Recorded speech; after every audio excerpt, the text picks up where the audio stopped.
For what, the last 20 years, finding anything online has meant one thing, right? You get a big list of blue links. Well, that's all changing, and it's changing fast. Instead of that list, we're now getting straight up answers cooked up by AI. This is a huge shift, and it means there's a whole new set of rules for getting found online. So over the next few minutes, we're going to learn exactly how to play and win this brand new game. So here's our game plan. We're going to break down what Generative Engine Optimization, or GEO, actually is.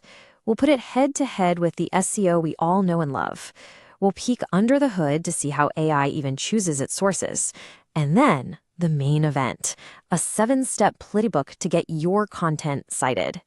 After that, we'll talk about how to track your success and wrap up with 3 things you can literally do this week to hit the ground running. All right, let's dive in. What is Generative Engine Optimization?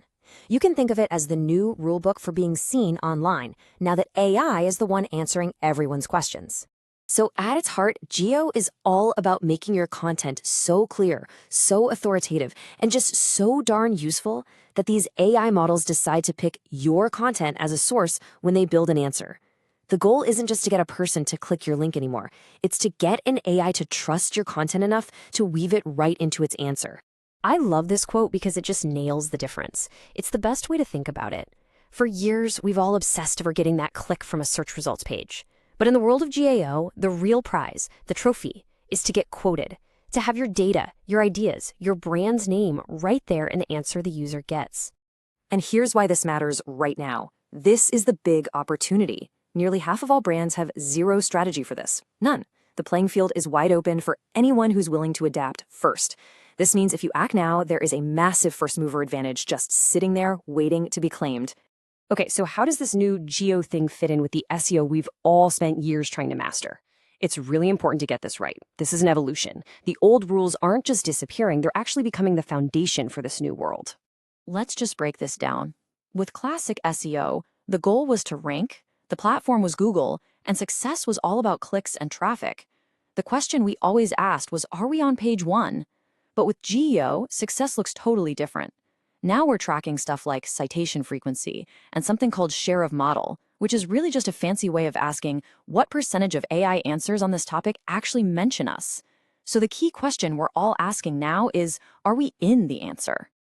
And this brings us to probably the most important point of this whole section. Please, do not stop doing SEO. AI engines actually use traditional search rankings as a quality signal. It helps them decide which sources are even worth looking at. So think of it this way. Good SEO gets you invited to the party, but good GEO is what makes you the center of attention once you're there. So if we really want to get good at GEO, we kind of need to understand how the AI thinks. How does it sort through billions of web pages and decide which ones are good enough to be part of an answer? Let's take a quick peek inside the machine. Most of these AI search systems use something called Retrieval Augmented Generation, or RAG for short. You can think of it like a 3-step dance. First, it retrieves. It goes out and gobbles up a whole bunch of potential sources from the web. Second, it synthesizes. It reads the best of those sources and starts stitching them together into a brand new answer. And finally, it selects and cites. It picks the facts it trusts the most and gives credit where credit is due. Our job is to make our content the absolute best choice at every single one of those steps. All right, theory time is over. Now we get to the really good stuff. This is your practical 7-step playbook for getting your content cited by AI. Step 1, answer the question right away. AI models are all about efficiency. They are scanning for the key takeaway and they want it at the top. So don't bury your main point under a long, fluffy intro. State your answer, your definition, whatever it is, crystal clear within that first paragraph. We're talking the first 40 to 60 words. Step 2 is all about the data. You have to remember, AI engines are built to trust hard facts, not vague opinions. So when an AI sees specific numbers, percentages, or named studies, it treats that content as way more credible. And you know what that means? It makes it far more likely to get picked for the final answer. And hey, don't just take my word for it. This isn't just a theory. It's backed by actual research from Princeton. And just look at the impact here. Simply citing your sources properly can make your content 40% more visible to an AI. Adding statistics gives you almost the same boost. These are not small tweaks, people. These are absolute game changers. It just proves that this is a game of credibility, and data is how you score points. Okay, next up, steps 3 and 4. First, you've got to structure your content so a machine can easily read it. That means using clear headings, bullet points, and tables. You're basically creating these neat, tidy little blocks of information that the AI can just grab and cite. Easy. And second, remember that AI learns from the entire web, not just your website. So getting your brand mentioned on places like Reddit, YouTube, or trusted industry sites, that builds this web of authority that the AI can totally see. Step 5 is all about staying fresh. AI engines have this really strong bias for new information, so you want to update your most important pages at least once a quarter. That just signals that they're still relevant. And step 6, this one is a super important technical check. Every website has a file called robots.tx. It's like a bouncer at a club, telling web crawlers where they can and can't go. You need to make absolutely sure you haven't accidentally told the AI bots you're trying to attract to stay out. And our last step, number 7, prioritise. You can't be everywhere at once, right? So for most businesses, the smartest place to start is with Google's AI overviews. Why?